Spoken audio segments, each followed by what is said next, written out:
10 years ago, Earth faced an unprecedented catastrophe.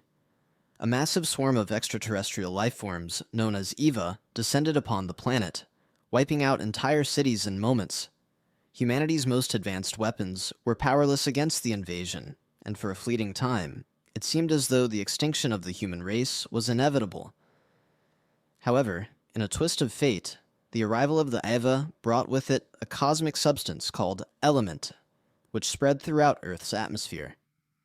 This mysterious energy triggered an evolutionary shift in the human population, awakening supernatural abilities in select individuals. Empowered by these new gifts, humanity launched a counteroffensive, shifting the tide of war and ushering in a new age of warfare led by superpowered individuals. In the present day, the world is vastly different. To combat the ongoing threat of EVA, elite military training institutions were established to raise a new generation of warriors. Among them, the 8th Special Forces Training School, commonly referred to as Hachi School, stands as the nation's most prestigious academy. It recruits exceptionally gifted youths, aged 15 and above, who have awakened strong alpha abilities. These students are trained rigorously to become humanity's ultimate defenders. At the base of the school's grand tower stands the protagonist of this story, Kuroboshi Gui. He gazes up at the imposing structure, with a complex mix of determination and quiet resignation. Though he technically belongs to this institution, his role is far from honorable. He serves as a janitor, the only person at Hachi School without an alpha ability. While lost in thought, he is struck on the head by an empty can. Looking up, he sees a sneering student, a known bully, mocking him. The student, an alpha-ranked trainee, orders him to dispose of the trash and ridicules his powerless status. Kuroboshi suppresses his frustration and complies silently, a common routine for him in a world where people are valued by their abilities. In this society, individuals are ranked based on the strength of their alpha powers. The lowest ranks, E and F, are designated for civilians with minimal or no combat use, while ranks A through D are reserved for trained fighters. At the pinnacle stand the S-rank individuals, legends whose power can shape the battlefield. Kuroboshi, however, is an anomaly only known unranked person in the system, having never awakened any alpha ability at all. As he bends to pick up the can, he mutters defiantly, rejecting the idea that power alone determines one's worth. His quiet rebellion irritates the bully, who responds with violence. He beats Kuroboshi savagely, seizing him by the hair and conjuring a fireball to threaten him. Just as he prepares to strike, the fire in his hand suddenly freezes into solid ice. Bewildered, the bully looks at his hand, confused by the sudden change. A stern voice interrupts. Hyuga Orion, a first-year student at Hachi School and an elite S-rank warrior, steps forward. Known as the Ice Wall Witch, her presence alone is enough to halt the bully in his tracks. She scolds him for using an alpha ability against a powerless civilian. Though annoyed, the bully obeys and slinks away. Orine then turns to Kuroboshi. Picking up the can, she coldly warns him not to challenge those of higher rank, reminding him that, in emergencies, higher-ranked individuals are even allowed to eliminate lower-ranked ones. Her tone reflects the widespread belief that rank equals value, but Kuroboshi simply smiles, thanking her for the help and boldly proclaiming that rank and abilities are meaningless. What truly matters is action. As the school's janitor, he supports the students so they can train to protect the world. His quiet but firm conviction catches Orion off guard, and she watches him leave, murmuring to herself about how strange he is. A flashback follows. 8 years ago, Kuroboshi, then a tearful young boy, sat with his mother. He had been cruelly mocked for lacking an alpha ability, but his mother reassured him, reminding him that one's value was not measured by power, but by purpose and contribution. She encouraged him to find his own way to be helpful, to find meaning beyond strength.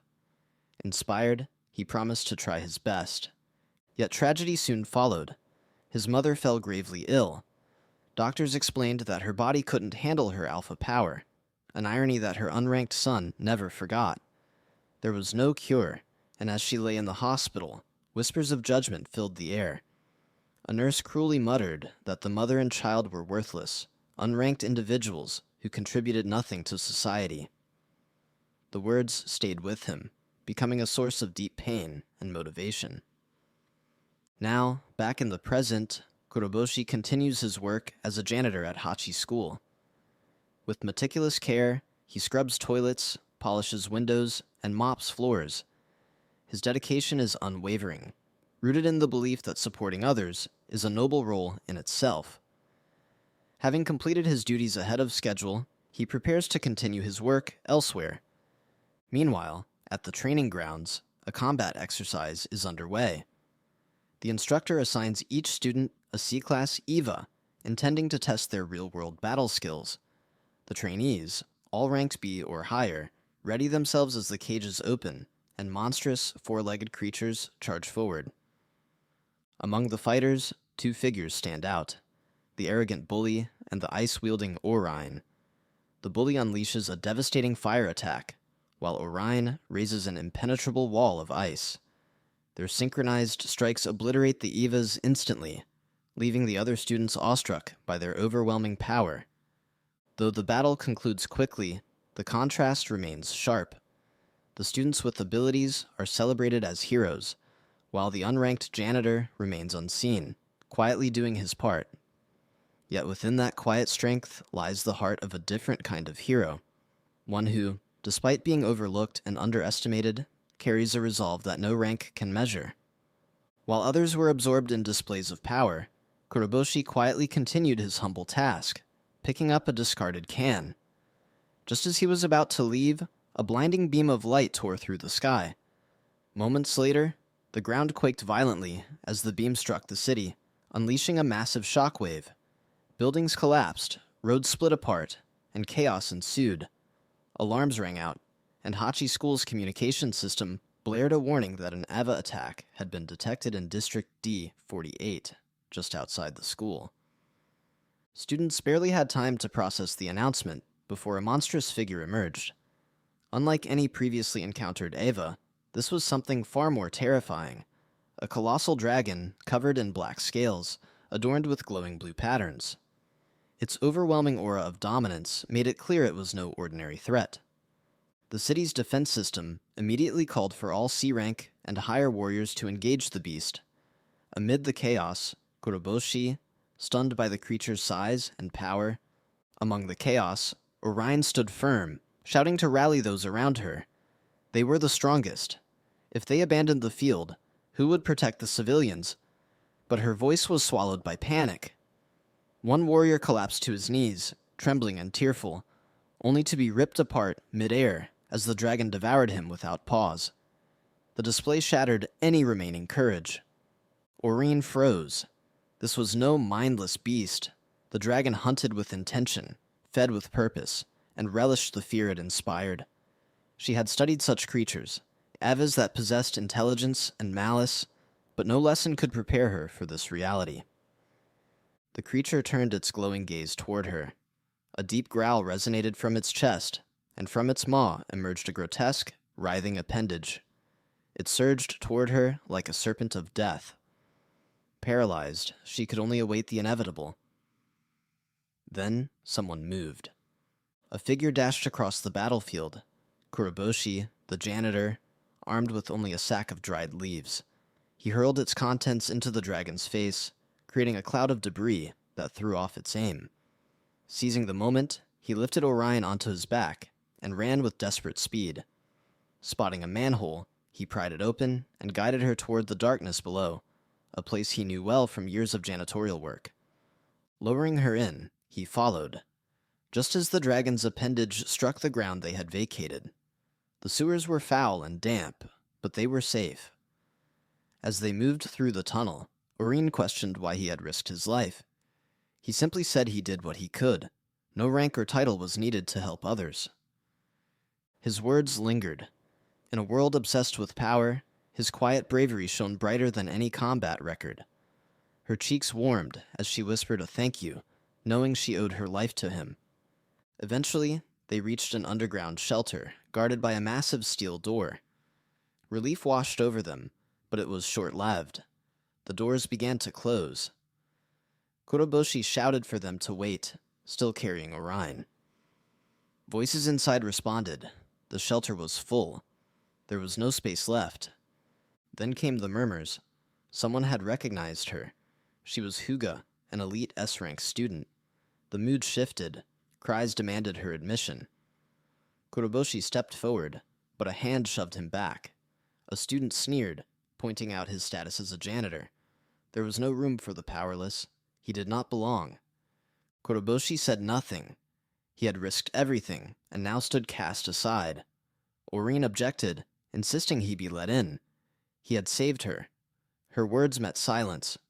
The crowd remained unmoved. As fury and guilt surged within her, the ground trembled. The dragon had returned. The shelter vibrated with each approaching step. Panic rose anew. In that instant, Kuroboshi pushed Oomine inside. The doors slammed shut behind her. He remained outside. Alone now, he turned toward the battlefield. There was no hesitation in his stance. He gripped a rusted iron rod, the only weapon he had, and faced the dragon. With every ounce of strength, he attacked. His blows clanged uselessly against its scales, but still he fought, driven by conviction. Then came the end. The dragon struck with terrifying speed. Its jaws tore through him. Pain flared, then faded. As his body dissolved into dust, regret filled his final thoughts. He had always believed effort could overcome weakness. But as death claimed him, he admitted to himself the truth. He had longed for power, not for recognition, but to protect, especially in his mother's name. Just as his existence threatened to vanish, something stirred. An ethereal screen flared into being. A deep voice echoed in the void, announcing that the alpha ability activation condition had been met. Energy surged through him. A black vortex formed above the battlefield, drawing in air, light, and sound. The dragon, sensing true danger for the first time, struggled against the force. It was futile. Its body was torn apart, bit by bit. A system message confirmed the consumption process. As the rate reached 100%, the dragon screamed, and then was gone. Silence followed. The vortex collapsed into a black crystal, shimmering with power. It vibrated, cracked, and exploded. From the swirling dust, a figure emerged. Kuroboshi stood reborn. His senses were heightened, his veins alive with power. He had been devoured by the strongest of monsters and emerged stronger. Hunger gnawed at him. The system reactivated, its voice cold and clear. It confirmed successful consumption. The alpha ability of the strongest species was now his. Activation awaited his answer. The moment he acknowledged his hunger, weakness overtook him. He collapsed, and a strange sensation coursed through him. In his palm, a miniature black hole formed. It wasn't as large as the previous one, but it possessed the same gravitational force.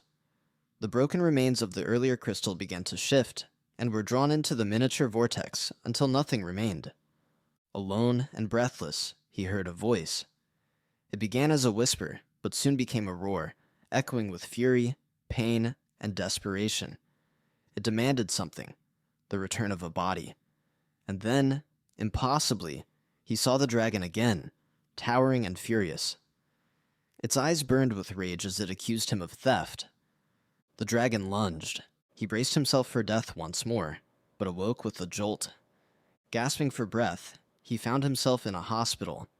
The sterile walls, the machines, the cold light, all confirmed reality. The nightmare had felt real. Too real.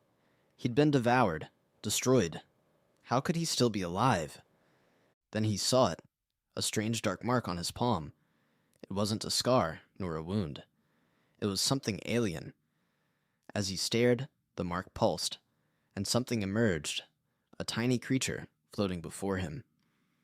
It had tiny horns, delicate wings, and a faint glow. Despite its small form, it radiated arrogance. With a high-pitched voice, it made an absurd demand that it wanted its body back. Shocked, Kuroboshi struggled to make sense of it. Was this the dragon? The terrifying, godlike beast that had consumed him?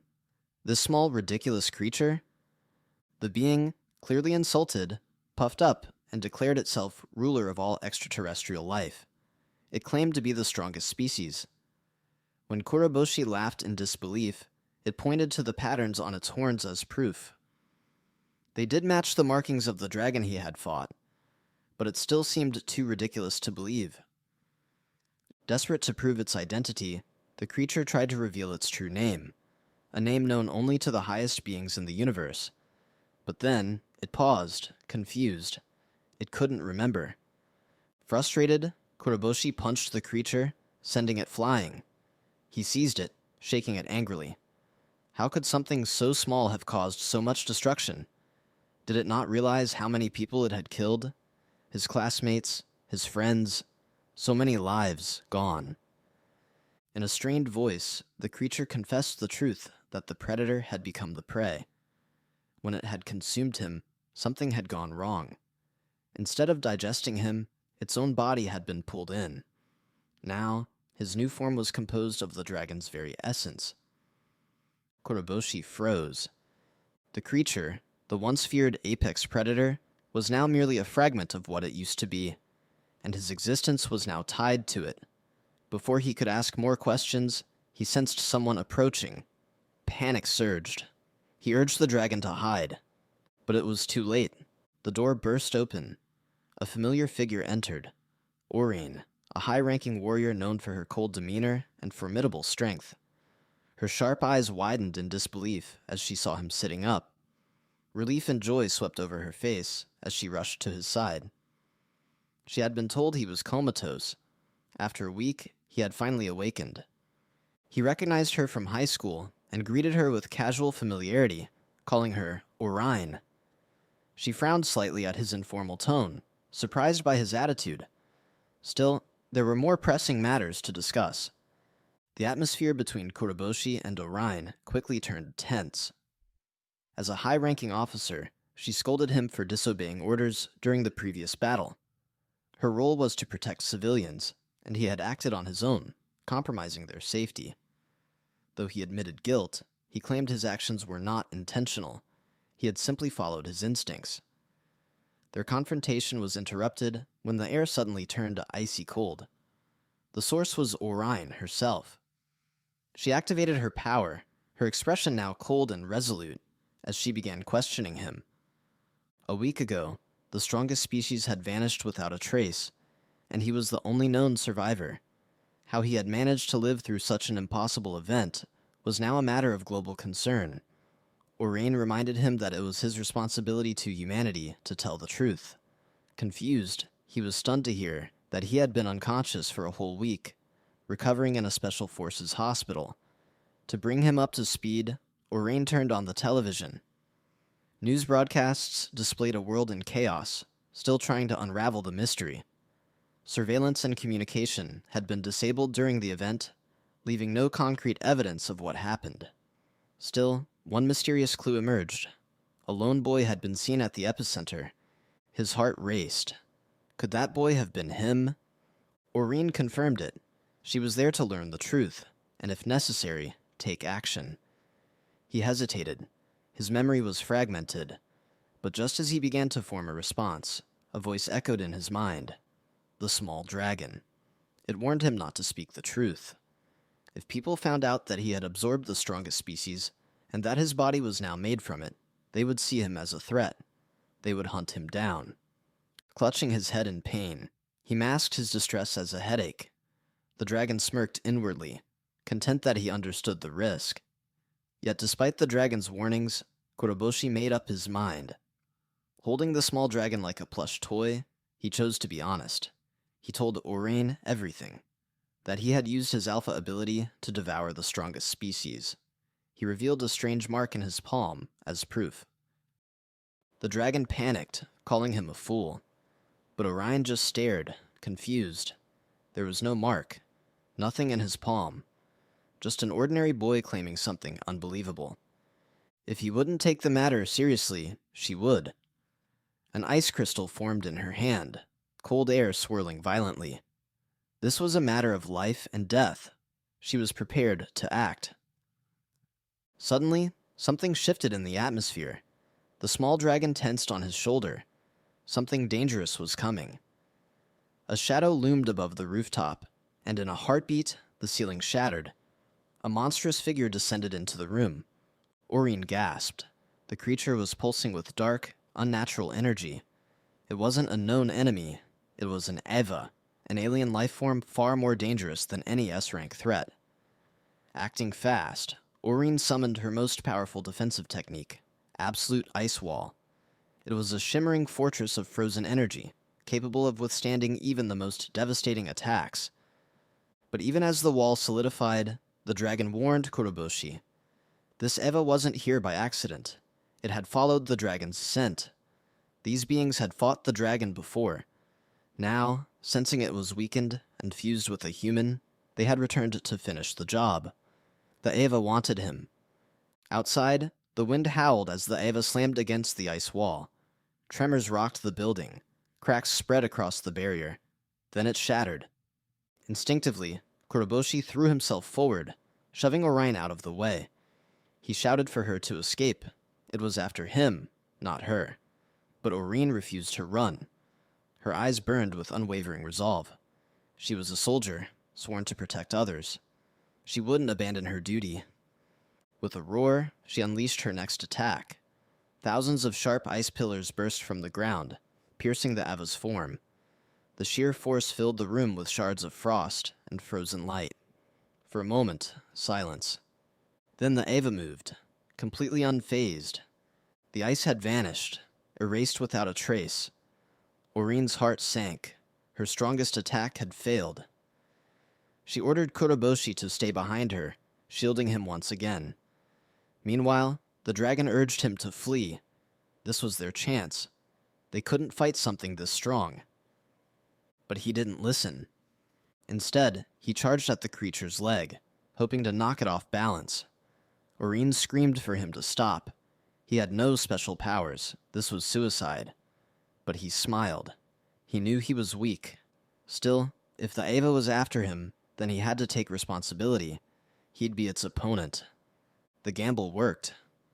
The creature's glowing eyes locked on him, turning its attention away from Oomine. He spotted an opening, a broken hospital window. If he could jump through it and land in a tree, he might escape into the forest. The dragon scolded him.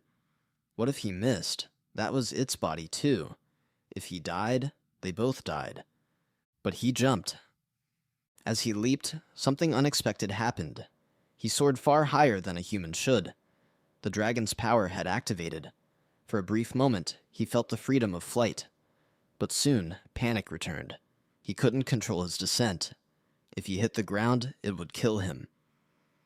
The dragon, dropping its snarky tone, instructed him to focus. Don't panic. Channel energy into his legs. Trust the power. He crashed into the ground, sending dust and debris flying. A crater formed beneath him, yet he was unhurt, not even a scratch. He looked at his hands, stunned. The dragon grumbled, explaining it had lent him its strength. Without that, he'd be dead. Before he could recover, the Eva took flight and began its pursuit. Its massive wings sent shockwaves through the air. He ran, but it was closing in fast. He couldn't outrun it. Then the dragon proposed a deal. Surrender control of his body, and it would eliminate the threat. Refuse, and everything. Oomine, the hospital, everyone would be destroyed. It wasn't a threat. It was a fact. Kuroboshi was torn. The dragon explained that the body was originally its own. It had been sealed inside him, trapped. But the recent surge of energy confirmed that its powers were still active. The jump proved it.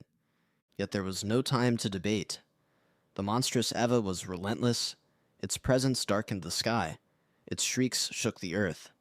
Every time he dodged, the ground shattered beneath him. The dragon, increasingly impatient, pushed again. Surrender. Let it handle the threat. Still, Kuroboshi hesitated. He feared the dragon's intentions. Could he trust it? Would it stop after defeating the Eva? Or would it take control permanently? The dragon's voice pierced the chaos, demanding a decision. If Kuroboshi didn't act soon, he would die. Yet, even as he ran from the monstrous bird's attacks, his resolve remained firm. Handing over his body to the dragon, the strongest species, was unthinkable. He hadn't forgotten what it had done at Hachi School. The destruction it caused was burned into his memory. But before he could reflect further, disaster struck. A blast of searing energy erupted from the monster's mouth. The air shimmered with heat as the attack rushed toward him. He dodged just in time, the explosion sending shockwaves across the battlefield. His heart pounded. That had been too close. The monstrous bird was merciless. Then, a scream broke through the air. His eyes darted toward its source, a woman in a wheelchair, left behind in the chaos. She was completely exposed. Panic surged through him. This wasn't just about survival anymore. If she got caught in the crossfire, she wouldn't make it. The creature sensed weakness and shifted its attention toward her. Kuroboshi cursed and shouted, trying to pull its focus back. He didn't know if it would work, but he had to try. The small dragon on his shoulder berated him. This was reckless. He could have just surrendered his body and let it take care of everything, but he refused. If his body truly held the DNA of the strongest species, then he must have the strength to fight back. With clenched fists, he charged at the monster and punched it with everything he had. Nothing happened. The bird didn't even flinch. It was like hitting a mountain. The dragon sighed sharply, reminding him that without its will, Kuroboshi was still just a regular human. Strength meant nothing without direction. Then, the bird began to gather energy again. Its second atomic breath glowed with blinding radiance. Kuroboshi knew he couldn't dodge this time. The dragon's voice became deadly serious. This was his final chance. If he didn't hand over control, everyone, him, the woman, the hospital staff, would be wiped out. The dragon shouted at him to decide. Time was up. Instead of giving in, Kuroboshi grabbed the dragon tightly and mocked it. This entire crisis was its fault. It drew the monster here, caused the chaos, and now wanted control for its own benefit. No, he wouldn't surrender. If he was going to use the dragon's power, he would do it his way. As the bird's attack reached its peak and surged toward them, the dragon screamed in disbelief. Kuroboshi had lost his mind. This was suicide. But still, he stood his ground, a smirk forming on his face. He'd pushed himself to the limit, and he wasn't backing down now. Panic surged through the dragon. It had no intention of dying alongside a fool. With no time left, it reluctantly gave in. It ordered him to extend his right hand. Just once, it would lend him power, but only a fraction. Without hesitation, the dragon dove into the dark void in his palm.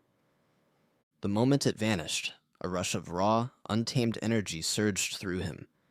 It began at his core and spread through his body like fire. For the first time, he felt true power. With newfound strength and resolve, he faced the sky and prepared to counter the attack. The system responded instantly, displaying a warning. Controlled release of power from the strongest species, 0.00001%. Even that minuscule amount was overwhelming. He clenched his fist, and a blinding blue atomic blast erupted from it with devastating force. The collision was instant. Two incomprehensible forces met head-on. The explosion shattered the night sky. His energy, now laced with the dragon's power, overpowered the monster's attack and surged forward. The blast struck the bird, obliterating it completely. Its massive body was incinerated and reduced to ashes by a single devastating strike. Stunned silence followed. The battlefield, moments ago filled with chaos, now stood quiet. From a distance, the woman in the wheelchair had watched everything unfold. She smiled faintly, relief and awe in her eyes. The system, ever precise, registered the event and announced the termination of the limited power release. The overwhelming energy left his body, replaced by crushing exhaustion. Kuroboshi could hardly believe what had happened, but before he could reflect, his legs gave out, and he collapsed. Oomine called out his name and rushed to him. As she reached his side, her gaze fell on the remains of the monster. Something wasn't right. She recognized it. That creature had appeared earlier. It was the extraterrestrial being known as Eva. But how? How had it been defeated so easily? Then the realization hit her like a thunderbolt. Kuroboshi wasn't supposed to have powers. He was meant to be ordinary. No alpha-level potential. And yet, what she had witnessed was proof that he was something else entirely. Something unprecedented. Later, dim light filled a quiet room.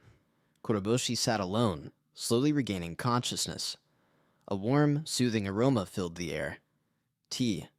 It was oddly comforting. As his vision adjusted, he saw an imposing man standing across from him, an older figure with a strong commanding presence. The man wore a pristine uniform and carried a traditional Japanese katana at his side. Without a word, the man poured tea and offered Kuroboshi a cup, a surprisingly peaceful gesture considering the circumstances. The contrast between the man's intimidating aura and his calm hospitality was striking. Kuroboshi's thoughts raced. Who was this man, and where was he? Sensing his confusion, the man spoke with calm authority. He explained that Kuroboshi had been on the brink of death after the battle. He had been taken into their care and brought to a secure location. This place, the man said, was the Hachi School's underground training facility, a special shelter for VIPs during Eva attacks. It featured humanity's strongest defenses, built to withstand threats from both inside and out. Nishiki Ryogen introduced himself to Kuroboshi as an S-ranker, the commander of the 8th Special Forces and the principal of the 8th Special Forces Training School. Recognition instantly lit up in Kuroboshi's eyes. Nishiki was a legend, the man who had single-handedly defeated the strongest species that once devastated Tokyo 8 years ago. He was revered as Japan's most powerful special soldier, an undefeated warrior against the extraterrestrial threat known as the Ava. Nishiki then made a subtle but pointed comment, noting that as the school's janitor, Kuroboshi was technically under his command. The statement served as a quiet reprimand, reminding Kuroboshi of the chain of command and the respect it demanded. Meanwhile, the tiny dragon hiding in Kuroboshi's hand stirred uneasily. Upon seeing Nishiki, it was overcome with dread. The sheer presence of Nishiki left no doubt. This was not someone to trifle with. The mini-dragon knew it stood no chance against such a formidable force. As Kuroboshi attempted to process everything, a familiar voice drew his attention. Oomine, approached with a warm smile, assuring him of his safety. The presence of someone familiar helped ground his rattled nerves. Then, another familiar figure arrived, a young woman in a wheelchair, Unagi Senri. Kuroboshi recognized her immediately as the girl he had helped during the Ava attack at the hospital. It was a relief to see her unharmed. Senri introduced herself formally this time, revealing she was an A-ranker. She thanked Kuroboshi for saving her life, making it clear that she was not a random bystander, but deeply involved in the organization behind the scenes. Her rank and presence only added to the mounting mystery of why Kuroboshi had been brought to this underground facility. Before he could inquire further, Nishiki took control of the conversation once again. However, he did so with surprising hospitality, offering Kuroboshi cookies he had baked himself. The juxtaposition of a hardened warrior making adorable, tasty cookies was baffling, but hunger won out, and Kuroboshi tried them. They were, surprisingly, delicious. The light-hearted moment ended abruptly when Nishiki shifted the topic to a grave matter. Kuroboshi had devoured the strongest species and now harbored its elemental power. The revelation hit Kuroboshi like a freight train. How could they know? He instinctively looked at Oomine, suspecting she might have betrayed his secret. But Nishiki quickly clarified that Oomine had said nothing. They had been monitoring Kuroboshi all along.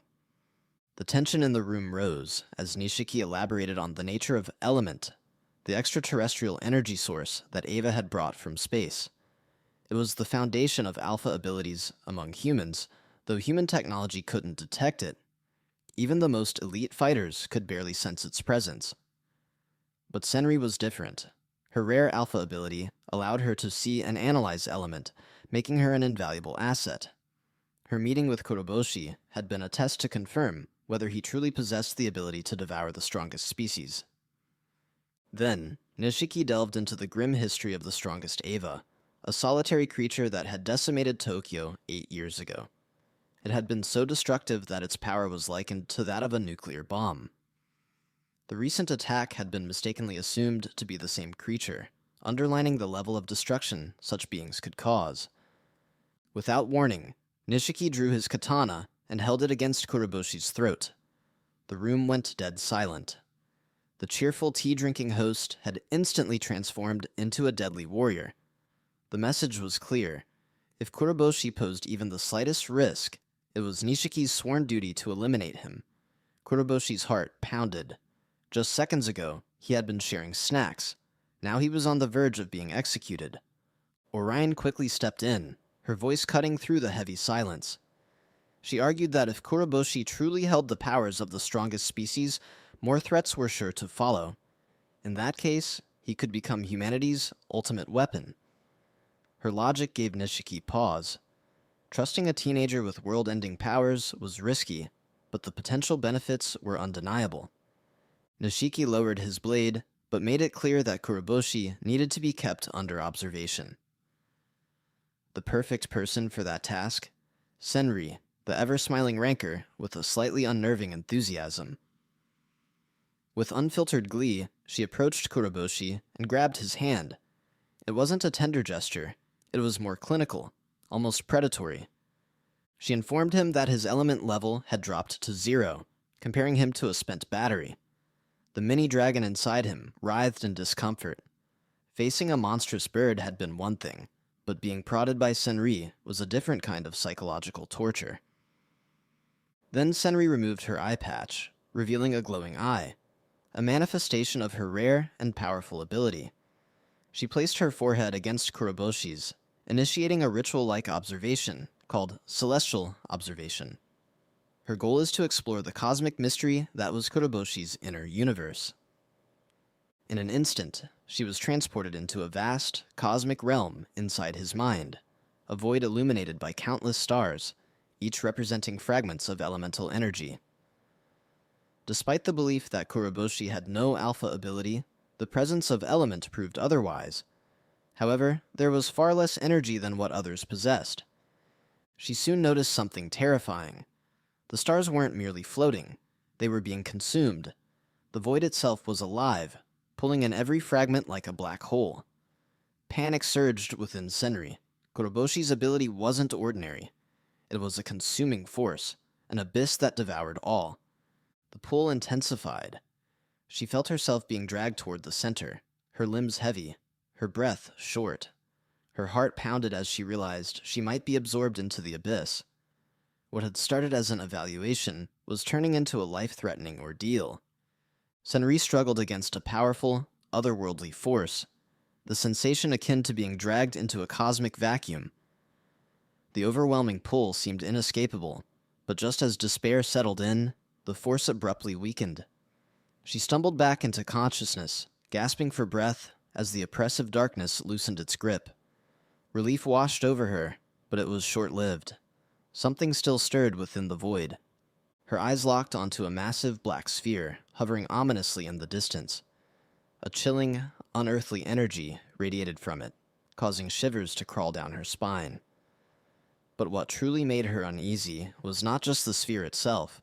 It was the presence that emerged from the surrounding shadows. From the darkness, the most terrifying form imaginable began to appear.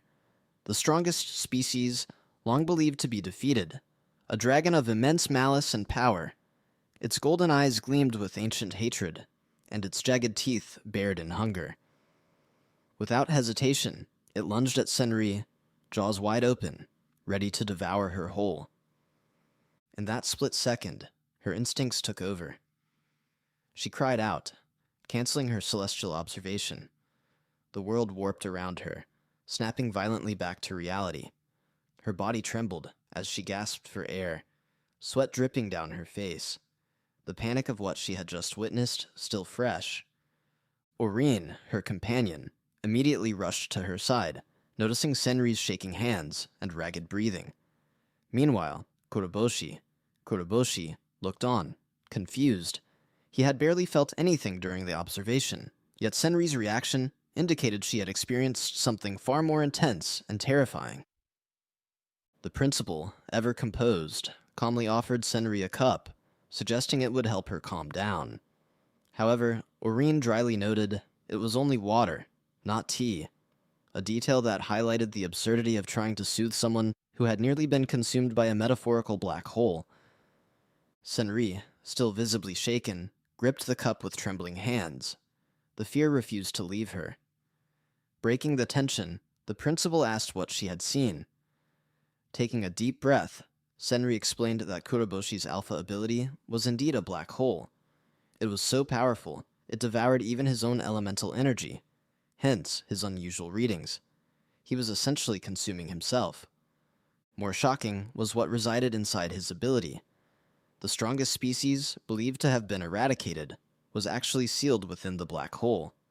It had not died, but had become imprisoned in Kuroboshi's core. The principal's expression darkened. Kuroboshi wasn't just a survivor, he was a living time bomb.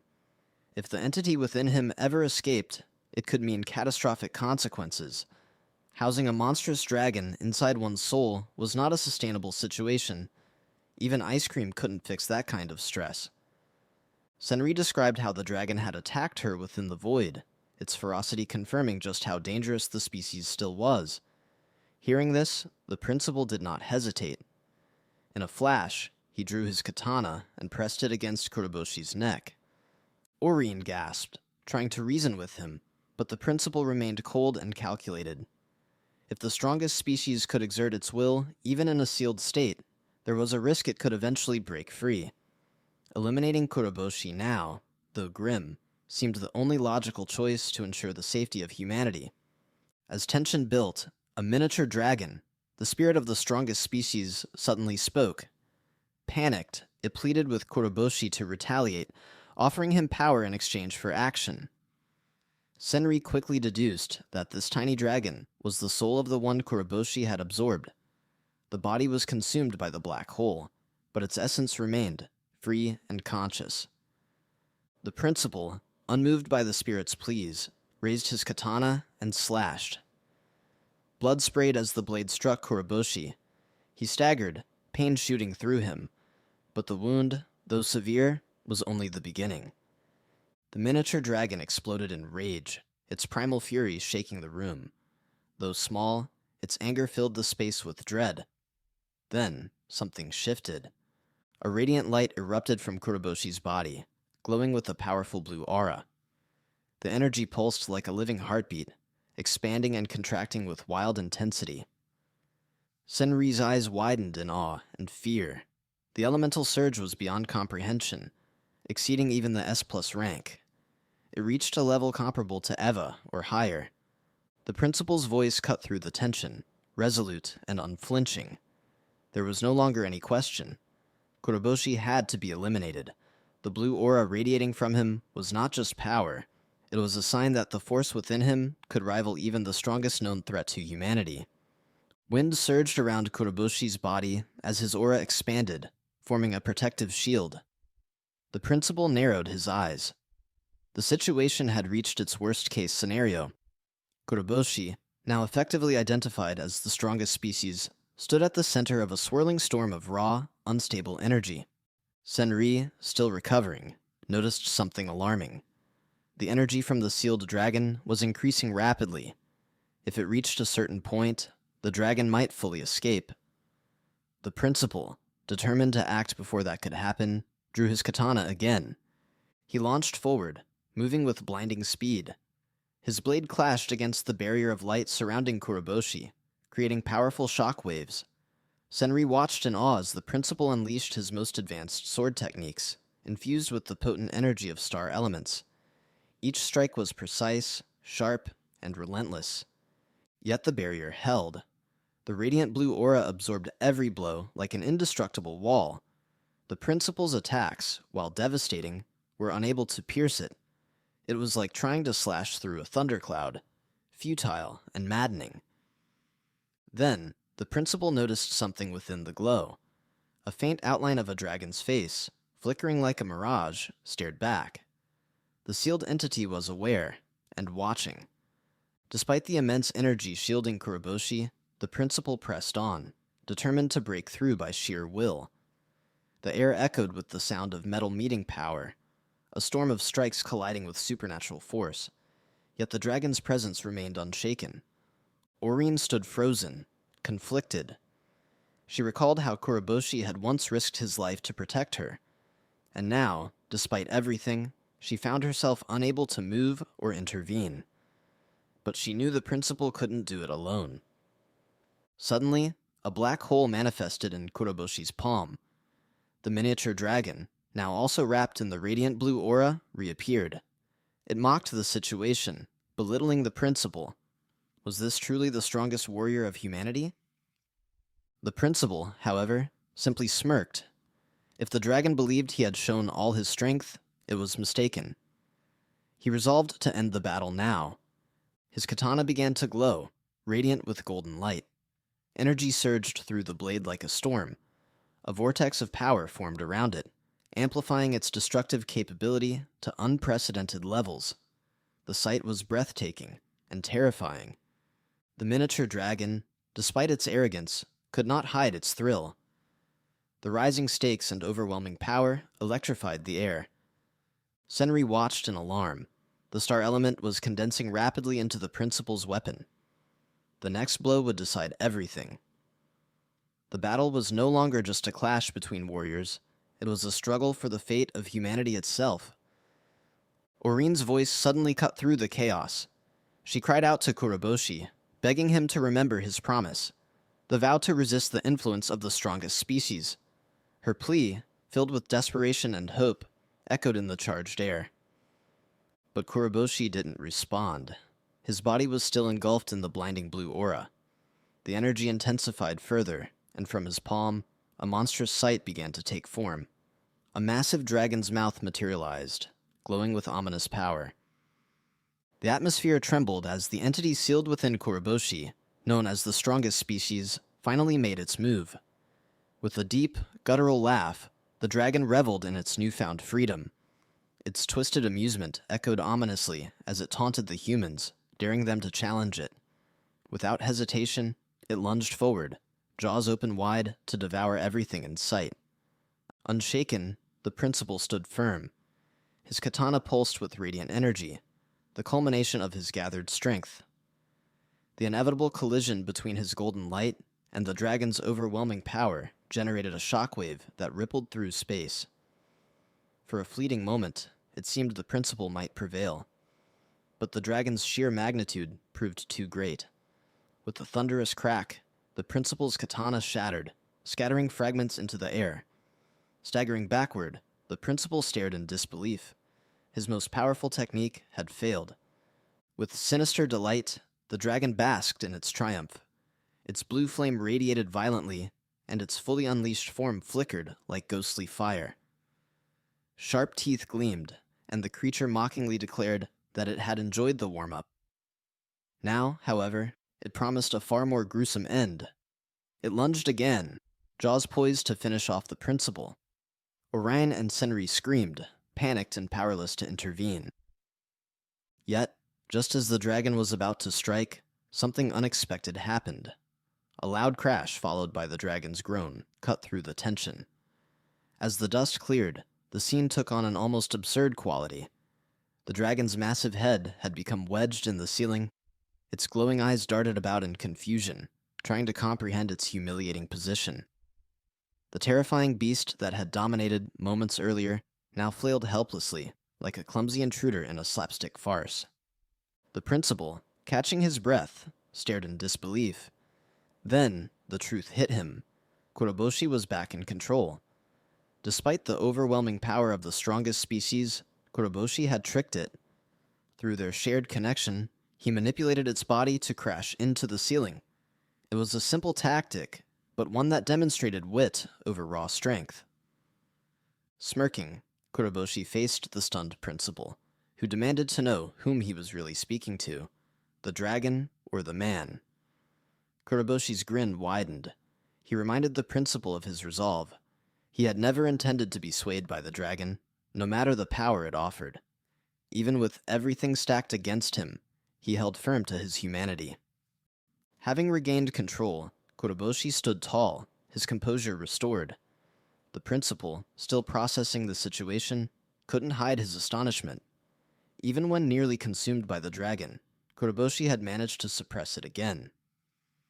Without hesitation, Kuroboshi grabbed the now miniaturized dragon.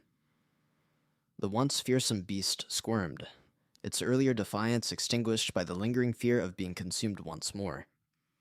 With a dark expression, Kuroboshi warned the mini-dragon of the consequences of rebellion. His cold, unwavering gaze sent shivers through the tiny creature. Traumatized by the memory of being devoured, it began stuttering apologies and promises of obedience. The dragon, once proud, had been reduced to a trembling mess, much like a misbehaving child fearing punishment.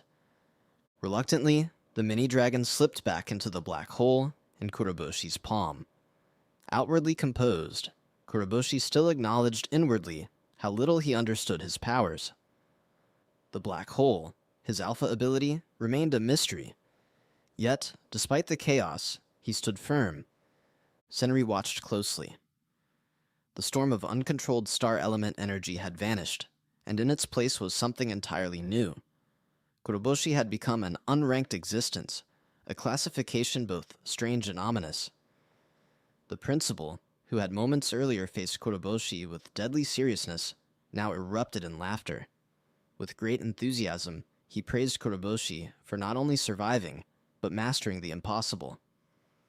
From the brink of destruction to taming the strongest species, Kuroboshi's performance had far exceeded expectations.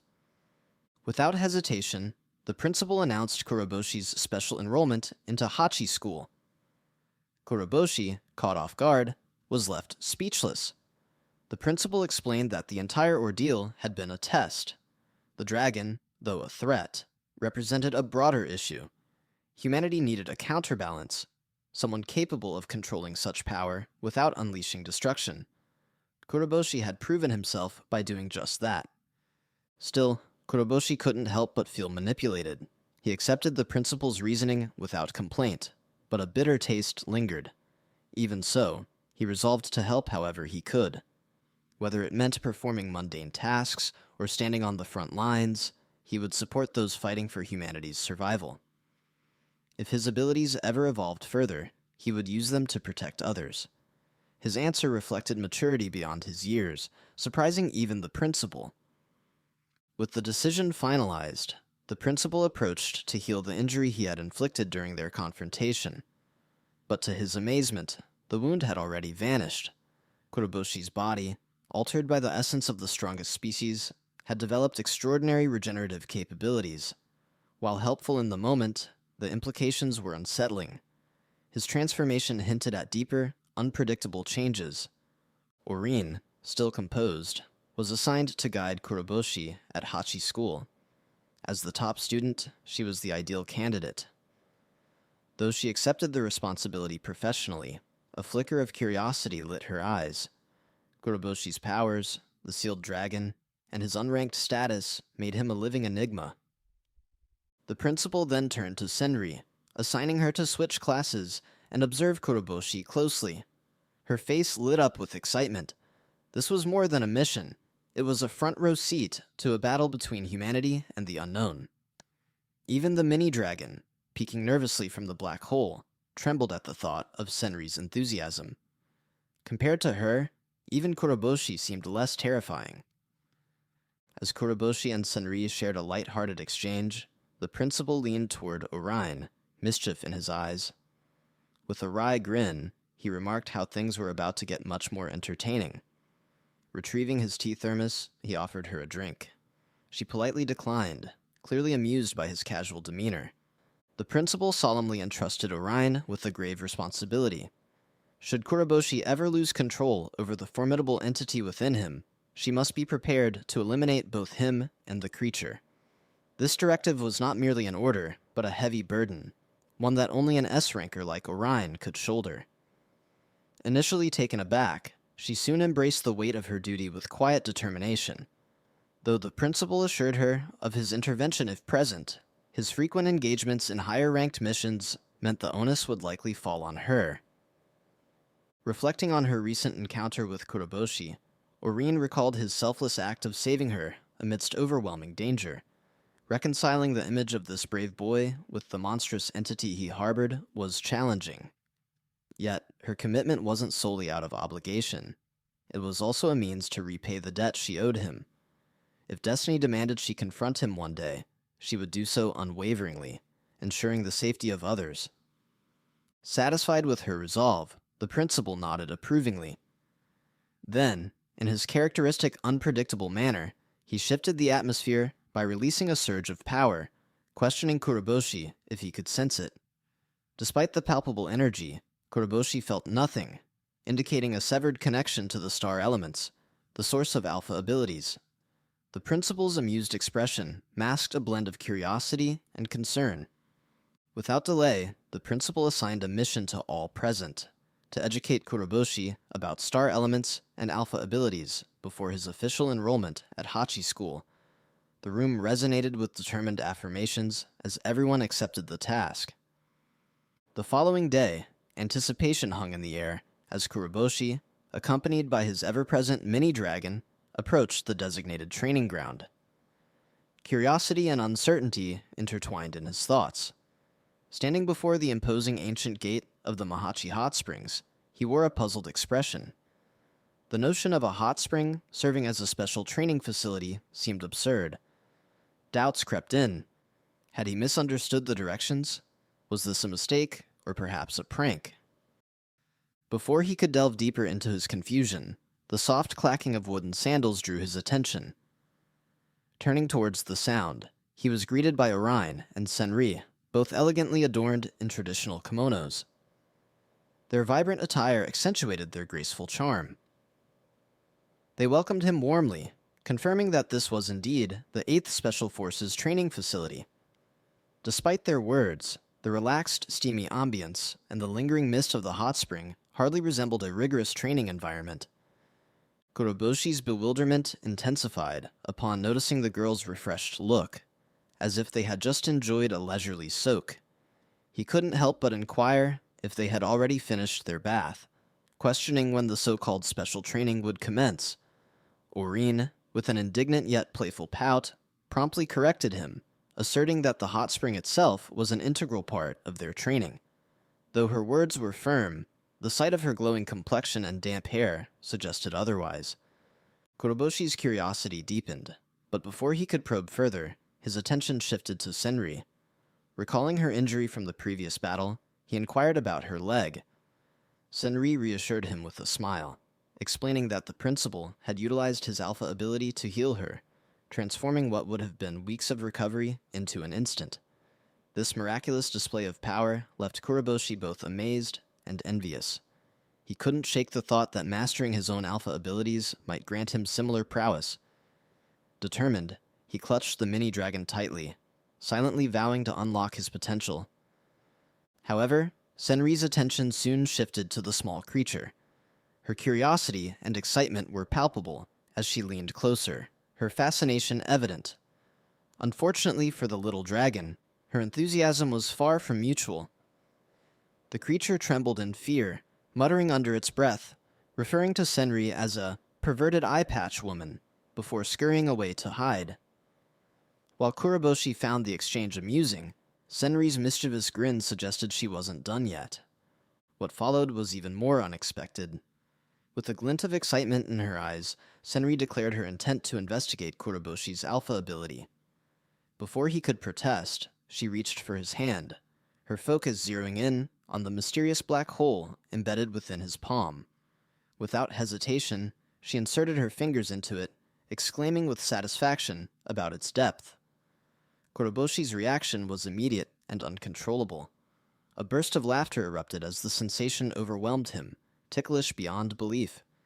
He pleaded for her to stop, yet Senri only grew more amused, inviting Orion to try as well. Oomine, flustered but intrigued, hesitated at the suggestion, admitting that the mere thought made her heart race. Kuroboshi, his face now a brilliant shade of red, protested desperately. The absurdity of the situation was undeniable. The mini-dragon intervened with a fierce chomp, biting down on Senri's finger, expressing its frustration in no uncertain terms. It berated the girls for their disgusting actions, defending its home from further intrusion. Despite the chaos, Senri remained unfazed. If anything, she seemed more amused than ever. However, her brief experiment yielded results. She concluded that Kuroboshi's inability to feel her star element energy indicated a significant problem.